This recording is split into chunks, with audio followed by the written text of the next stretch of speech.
The world was supposed to be perfect. That was the promise they had made, the promise that had drawn humanity into the embrace of the new order. A society where pain, suffering, and conflict were relics of the past, replaced by a carefully engineered harmony. It was a world where every emotion was balanced, calibrated, optimized. Anger, fear, sorrow, these were memories, echoes of a bygone era. And in their place, there was peace. But perfection, as it turned out, was a fragile thing. Sarah Lennox sat at her workstation, her eyes glued to the digital readouts that cascaded down the screen in front of her.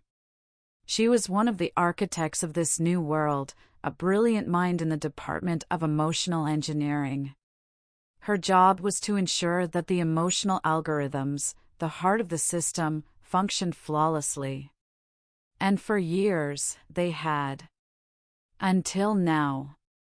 A red warning light flashed on the screen, accompanied by a sharp beep that cut through the sterile silence of the lab. Sarah's heart skipped a beat as she scanned the data, her pulse quickening. Something was wrong, terribly wrong. The algorithms were spiking, deviations rippling through the carefully maintained emotional equilibrium like cracks in a pane of glass. "What the hell?" she muttered, her fingers flying over the keyboard as she tried to isolate the anomaly. It didn't make sense. This kind of fluctuation was impossible. The system was designed to prevent exactly this kind of instability. But the data didn't lie. And the more she dug, the more it became clear, the anomaly wasn't just an error. It was spreading. Sarah felt a cold sweat break out on the back of her neck. She needed answers, and she needed them fast. With a quick flick of her wrist, she activated the comms link, her voice terse as she called for backup. "Dr. Lennox, to control. We have a situation in Emotional Core 3. I need a full diagnostic team down here, now." There was a pause, a brief crackle of static, before the calm, measured voice of control responded. "Understood, Dr. Lennox. Dispatching a team immediately. What's the nature of the issue?" Sarah hesitated, her eyes flicking back to the screen. The fluctuations were growing, spreading like a virus through the system. "It's hard to say. Emotional algorithms are destabilizing across multiple sectors. This might be more than just a glitch." Control's voice was cool, professional. "Acknowledged. We'll be there in 5 minutes." But 5 minutes felt like an eternity as Sarah watched the chaos unfold on her screen. She could see it now, the way the emotional states of the population were beginning to shift, subtle at first, but with an increasing intensity that sent a shiver down her spine. Anger. Fear. Despair. These emotions, long suppressed, were beginning to resurface, clawing their way out of the digital abyss where they had been buried. And as they did, Sarah realized with a dawning horror that this wasn't just a technical malfunction. It was a rebellion. The very emotions that the system was designed to control were fighting back, breaking free from their digital chains. And if they weren't stopped, the entire fabric of their society could unravel in a matter of hours. As the door to the lab slid open and the diagnostic team rushed in, Sarah felt a surge of determination. Whatever this was, she would stop it. She had to. The world depended on it. But as she set to work, a tiny voice in the back of her mind whispered a question that she couldn't quite shake. Had they gone too far? In their quest for perfection, had they created something they couldn't control? Sarah pushed the thought aside, focusing on the task at hand. But deep down, she knew that the answer to that question could be the difference between salvation and disaster. And as the clock ticked down, the world held its breath. Sarah's fingers danced across the keyboard as she sifted through the layers of code that governed the emotional algorithms. The diagnostic team worked in tandem, their hushed voices filling the lab as they tried to make sense of the anomaly. But the deeper they dug, the more complex the situation became. The fluctuations weren't isolated, they were systemic, affecting every facet of the emotional network. What had started as a minor anomaly was rapidly escalating into a full-blown crisis. And the worst part was that they still didn't know why. "We've isolated the primary nodes affected," one of the technicians reported, his voice tinged with urgency. "It's not just emotional core 3, it's spreading to core 5 and 7 as well." Sarah's heart sank. The core systems were the backbone of their society, the digital heart that regulated the emotional states of millions. If they failed, the consequences would be catastrophic. "Shut them down," Sarah ordered, her voice tight. "Isolate the affected cores and reroute the data flow. We need to contain this before it spreads any further." The technician nodded and relayed the command. Sarah watched the screen as the data streams began to shift, rerouted through secondary channels in an attempt to quarantine the anomaly. For a moment, it seemed like they might succeed. The fluctuations began to stabilize, the erratic spikes smoothing out as the system regained its balance. But then, without warning, the entire network shuddered. The screens flickered, the lights dimming as the system struggled to cope with the strain. And in that instant, Sarah knew they were too late. The anomaly had breached the containment protocols, spreading like wildfire through the network. The emotional cores were collapsing, one by one, as the system buckled under the pressure. "Control, we're losing the cores," Sarah called out, her voice betraying the panic she had been trying to suppress. "We need an emergency shutdown, now." But even as she spoke, the realization hit her, shutting down the system wouldn't be enough. The damage had already been done. The emotional algorithms were unraveling, and with them, the very foundation of their society. As the lab descended into chaos, Sarah's mind raced. How could this have happened? The system was supposed to be foolproof, impervious to failure. Yet here they were, watching as everything they had built crumbled before their eyes. And then it hit her, the one possibility she had been too afraid to consider. "This isn't just a malfunction," she murmured, her eyes wide with dawning horror. "It's a sabotage." The words hung in the air, heavy with implication. If someone had deliberately tampered with the emotional algorithms, then this was no accident. It was an attack, a calculated strike against the heart of their society. But who?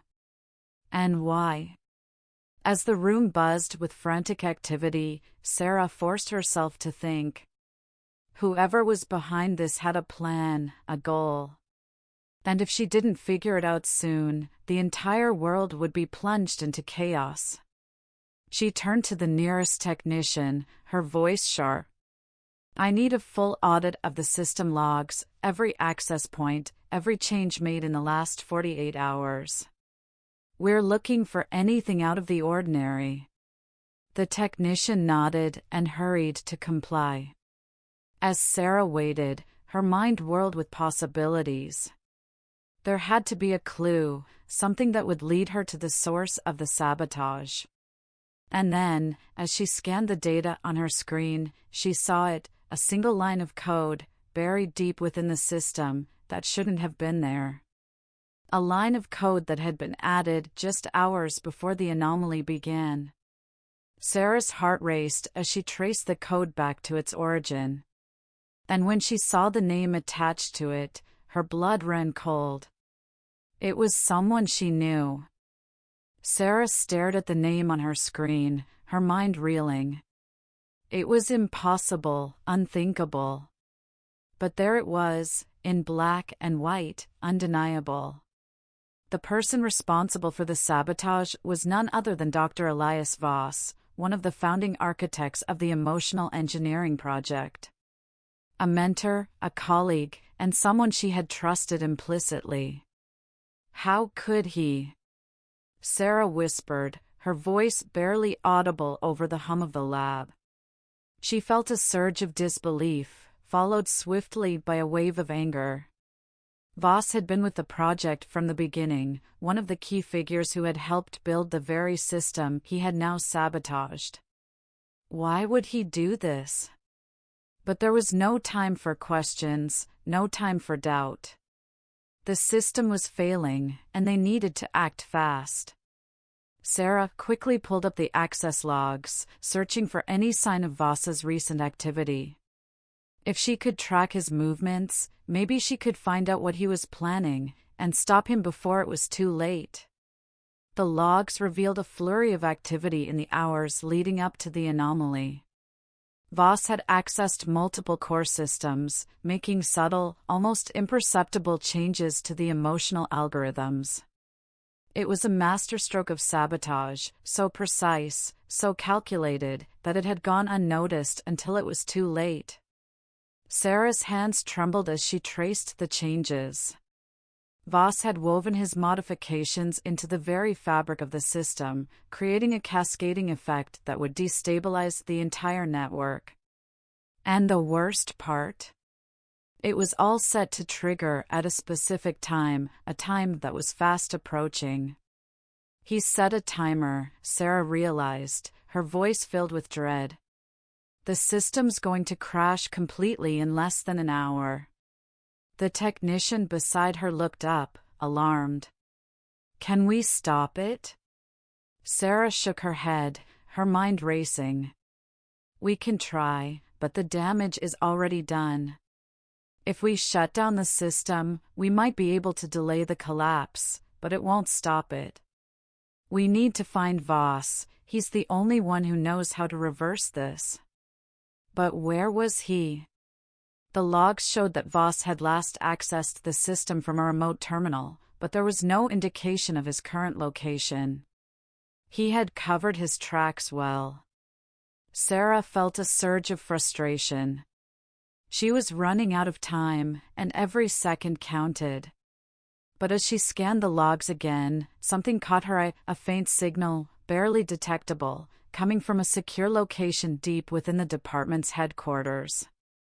That's it, she muttered, her fingers flying over the keyboard as she pinpointed the signal's source. He's hiding in the archives.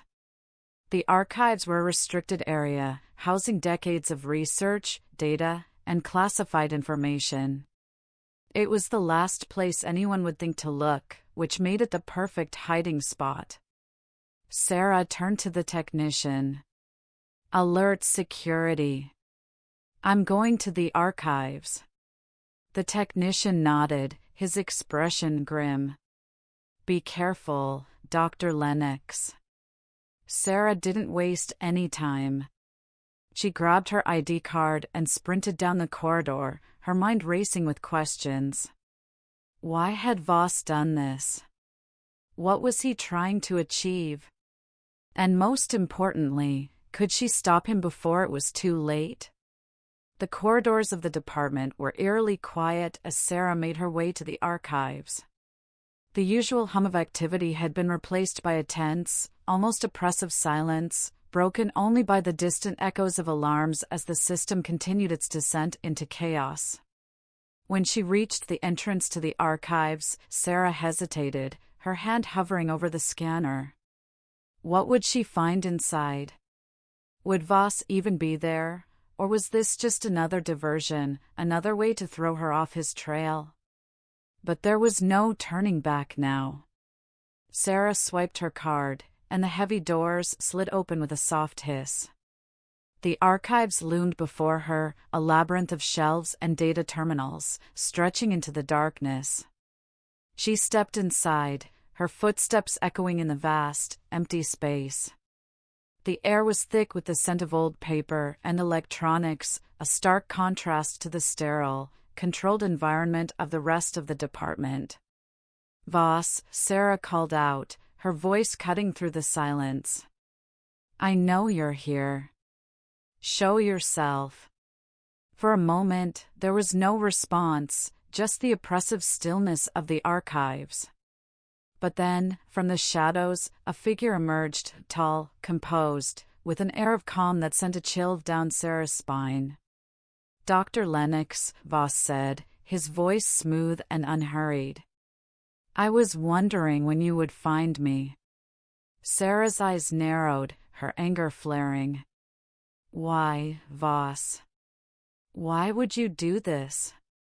Voss smiled, but it was a cold, empty smile. "Why? Because the system is flawed, Sarah. You of all people should understand that. We created a world devoid of conflict, of pain, but in doing so, we stripped away the very things that make us human. We've become hollow, empty shells, existing in a state of artificial contentment." Sarah shook her head, disbelief washing over her. "You think destroying the system will fix that? You'll plunge us into chaos, into anarchy." "Not chaos, Sarah," Voss corrected, his tone almost patronizing. "Freedom.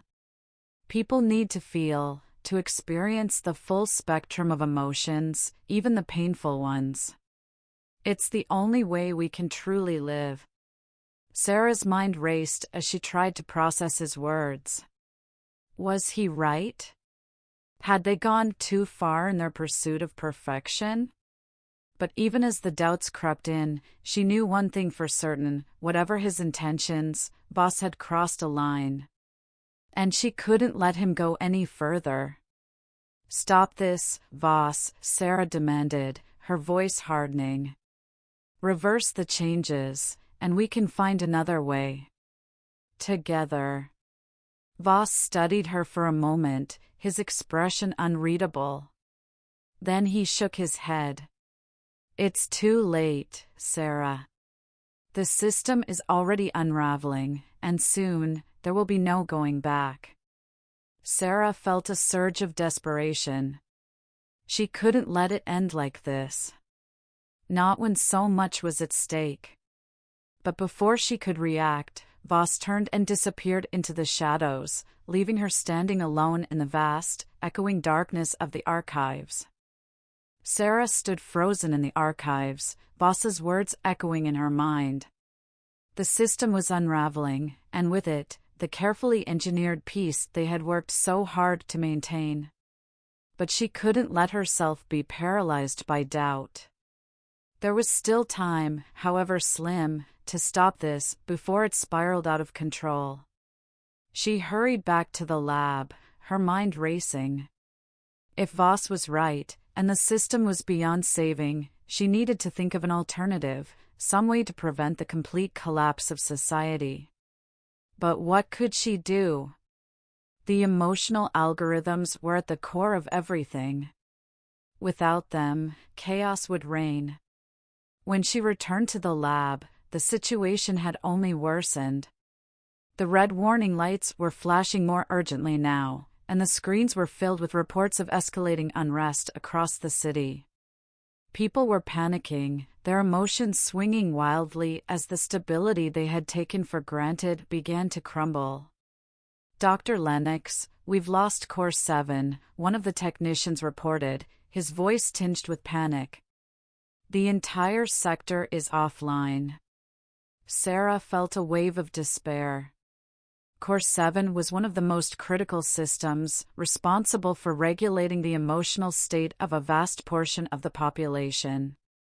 Without it, there was no telling what would happen. She took a deep breath, forcing herself to stay calm. What about the other cores? Are they still stable? Barely, the technician replied. But they're under strain. If we don't find a way to relieve the pressure, they'll go down too. Sarah nodded, her mind racing. She needed to buy them more time, but how? The answer came to her in a flash of inspiration, an idea so risky, so unorthodox, that it might just work. "We're going to reroute the remaining emotional data through the auxiliary systems," she announced, her voice steady. "It'll take some of the load off the cores and give us a little more time to figure out a permanent solution." The technicians exchanged nervous glances, but they nodded in agreement. It was a long shot, but at this point, it was their best option. As they set to work, Sarah's thoughts returned to Voss. He had said that it was too late to save the system, but she couldn't accept that. There had to be a way to stop the cascade of failures and stabilize the emotional algorithms. But first, she needed to understand what he had done.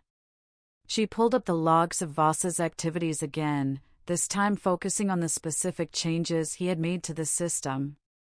As she analyzed the code, a pattern began to emerge, one that sent a chill down her spine. Voss hadn't just sabotaged the system, he had rewritten the emotional algorithms entirely, introducing new variables that were designed to destabilize the delicate balance they had worked so hard to maintain. But why? And then she saw it, a single line of code that hadn't been there before. It was subtle, almost imperceptible, but its implications were staggering. Voss hadn't just introduced chaos into the system, he had created a backdoor, a way to manipulate the emotional states of the population remotely. He was planning to take control. Sarah's heart pounded in her chest as she realized the full extent of Voss's plan.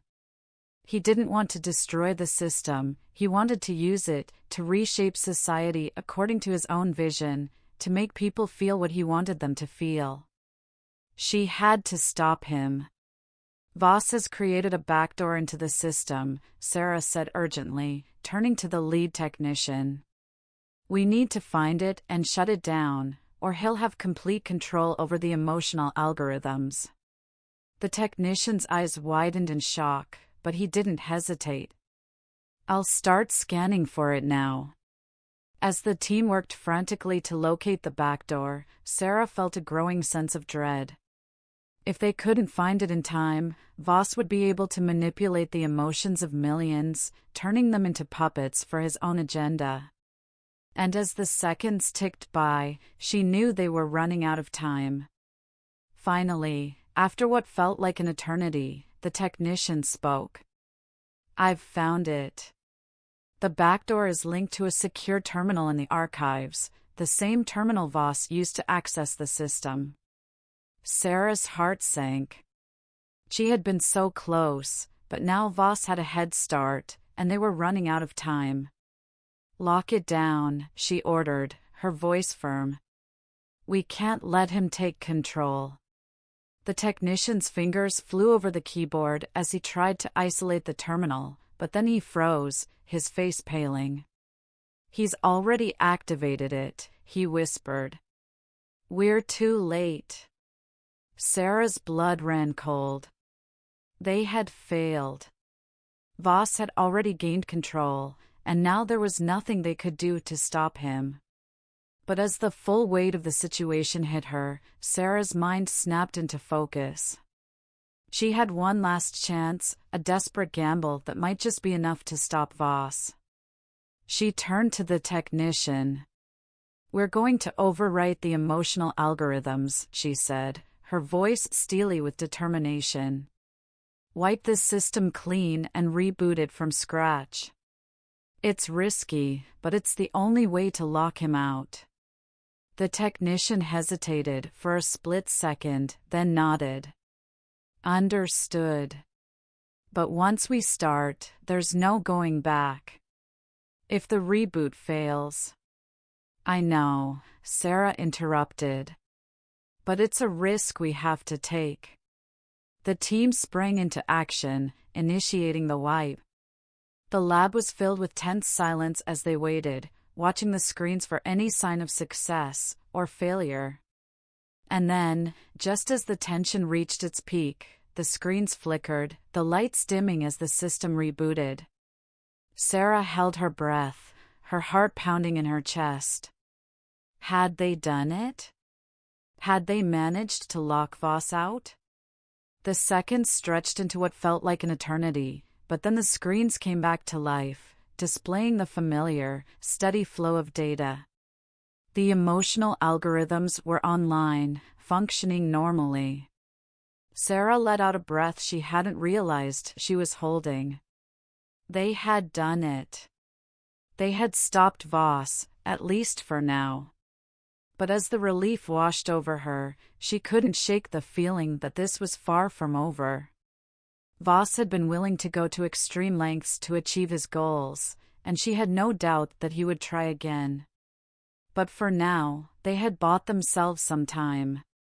And with that time, they would need to find a way to ensure that something like this could never happen again.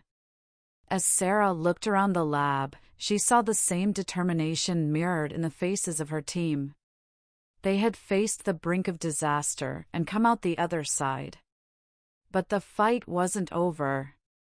Not by a long shot. The lab was a flurry of activity in the hours following the reboot. Sarah watched as her team worked tirelessly to stabilize the emotional algorithms, monitoring the data streams for any sign of lingering instability. The crisis had been averted, but the scars it left on the system and on the people were deep. Reports from the city painted a picture of a society teetering on the edge. The sudden surge of unregulated emotions had triggered chaos in the streets, riots, panic, and a wave of fear that had swept through the population like wildfire. Although the system had been restored, the damage was done. People were waking up from the artificial calm that had governed their lives, and what they found was a world they no longer recognized. Sarah sat at her workstation, exhaustion tugging at her as she sifted through the data. The reboot had been successful, but it had come at a cost. The emotional algorithms were intact, but they were fragile, vulnerable. And then there was the matter of Voss. Dr. Lennox, a voice broke through her thoughts. Sarah looked up to see the lead technician standing by her side, his expression grim. "We've just received word, Voss has disappeared. Security swept the archives, but there's no trace of him." Sarah felt a cold knot of fear tighten in her stomach. Voss was gone, and with him any chance of understanding the full extent of his plan. She had stopped him from taking control, but it was clear that this was only the beginning. If Voss had gone underground, he could be anywhere, plotting his next move. "Keep monitoring the system," Sarah ordered, her voice steadier than she felt. "If there's even a hint of abnormal activity, I want to know about it immediately." The technician nodded and returned to his station. Sarah turned back to her screen, her thoughts churning. Voss had been one of the brightest minds in emotional engineering, someone she had looked up to, even admired. His betrayal cut deep, but what troubled her most was the seed of doubt he had planted. Had they gone too far? Was the world they had created truly sustainable, or had they built their society on a foundation that was destined to crumble? Sarah's gaze drifted to the data streams flowing across her screen, the digital representation of emotions she had once taken pride in controlling. She had always believed in the promise of the new order, a world without pain, without conflict. But now, in the wake of the sabotage, she wasn't so sure. Her thoughts were interrupted by the soft chime of an incoming message. Sarah tapped the screen, and a secure communication link opened. The face of Director Westwood, head of the Department of Emotional Engineering, appeared. His expression was as stern as ever, but there was a tension in his eyes that Sarah had never seen before. "Dr. Lennox," Westwood began, his voice clipped. "I've been briefed on the situation. Excellent work containing the breach, but I'm afraid our troubles are far from over." Sarah nodded, her exhaustion momentarily forgotten. "Voss has gone underground, Director." We're doing everything we can to track him, but so far, there's no sign of him. Westwood's expression darkened. Voss is dangerous, and he's proven he's willing to do whatever it takes to achieve his goals. We can't afford to let him destabilize the system again. I'm authorizing a full-scale search. Find him and bring him in alive. Sarah felt a surge of determination. Understood, Director. We'll do whatever it takes. There's more, Westwood continued, his tone grave. The Council has convened an emergency session. They're questioning the viability of the emotional engineering project in light of what's happened. There's talk of scaling back the algorithms, or even abandoning the system entirely. Sarah's heart skipped a beat. Abandon the system? But that would mean an end to the new order as we know it, Westwood finished, his voice heavy. We're on the brink, Dr. Lennox. If the Council loses faith in the system, everything we've built could be dismantled. We need to stabilize the situation, and fast. The future of our society depends on it. Sarah nodded, her mind racing. I'll do whatever it takes, Director. We won't let Voss win. Westwood's gaze softened slightly. I know you won't, Sarah. You're one of the best minds we have. We're counting on you. The communication link closed, leaving Sarah alone with her thoughts once more. The weight of responsibility pressed down on her, but she knew she couldn't afford to waver. The future of their world depended on the decisions she made in the coming days. As she turned back to her work, Sarah couldn't shake the feeling that Voss was still out there, watching, waiting for his next opportunity to strike. The countdown had begun, and the clock was ticking. But this time, she wouldn't be caught off guard. This time, she would be ready. The days that followed were a blur of tension and uncertainty. The Department of Emotional Engineering was on high alert, its corridors filled with a sense of impending doom. Security teams swept the city, searching for any trace of Dr. Elias Voss, but he remained elusive, a ghost in the machine. And as the days passed, the strain on the emotional algorithms began to take its toll. Sarah threw herself into her work, determined to stabilize the system before it collapsed under the weight of its own complexity. She knew that Voss was out there, waiting for the right moment to strike again. But as she delved deeper into the code, she began to realize just how fragile the new order truly was. It was late one night, long after the rest of the lab had emptied, when Sarah found the clue she had been searching for. Hidden deep within the system's architecture, buried under layers of encrypted data, was a message, Voss's final gambit. Sarah's heart raced as she decrypted the file, her fingers trembling. The message was simple, but its implications were profound. The system is a lie. Freedom is the only truth. The choice is yours. With those words, Voss had laid bare his intentions. He wasn't just trying to destroy the system, he was offering a choice. A choice between the controlled, engineered emotions of the new order and the raw, untamed reality of true human experience. Sarah sat back in her chair, the weight of the decision pressing down on her. She had always believed in the promise of the new order, a world without pain, without conflict. But now, faced with the truth of Voss's message, she began to question everything she had ever known. Could they really engineer a perfect society? Or had they simply created a prison, one where people were shackled by their own emotions, unable to feel the full spectrum of what it meant to be human? As she pondered these questions, a new thought began to take shape, a radical, dangerous thought. What if Voss was right? What if the system needed to be dismantled, not to bring chaos, but to restore true freedom? But even as the thought took hold, Sarah knew that the choice wasn't hers alone to make. The fate of their society rested in the hands of the people who had grown accustomed to the safety and stability of the new order, who might not be ready to face the reality of life without it. And then there was the council.